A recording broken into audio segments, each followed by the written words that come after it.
Sobrang init nga ng panahon ngayon at wala kang maisip na gawin. Kaya nga, ito na naman naisip ko. Pinulit ko na naman si Bossing. Kita niyo naman, ang sarap-sarap ng pahinga niya yan, tapos bigla ako na naman uutusan. Ay, nako. Pero syempre dahil talagang mabait si Bossing, pinagbigyan naman tayo sa ating gusto.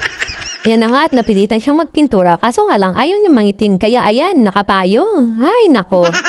Masisira daw kasi ang kagwapuhay niya. Kaya hayaan na natin. At ayan na nga po, ang ganda na tingnan ng aming date dahil malinis na at maliwalas. So, ang panahon nung nakaraan, sobrang dumi talaga.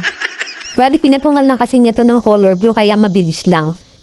Tayo pa rin niya niyang tanggalin ang kanyang payong dahil masisira ang kanyang cutis porcelain. So kanina ay wala kaming magawa. Ngayon marami na kaming gagawin dahil sa dami ng kalat dito sa pinakagarahe namin. At ako na nga po ang bahala sa mga kalat naman dito sa loob. Siyempre pagkatapos naman niya magpintura, ay ako naman na maglilinis na sandamakmak na kalat dito. Ayan na nga at sinuunti-unti ko na.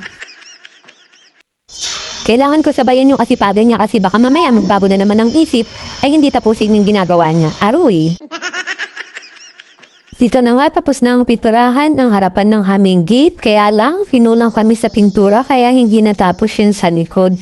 So, sa next na lang ulit namin pipinturahan. Diba? Ang ganda-ganda ng tingnan. Malinis at maaliwalas na.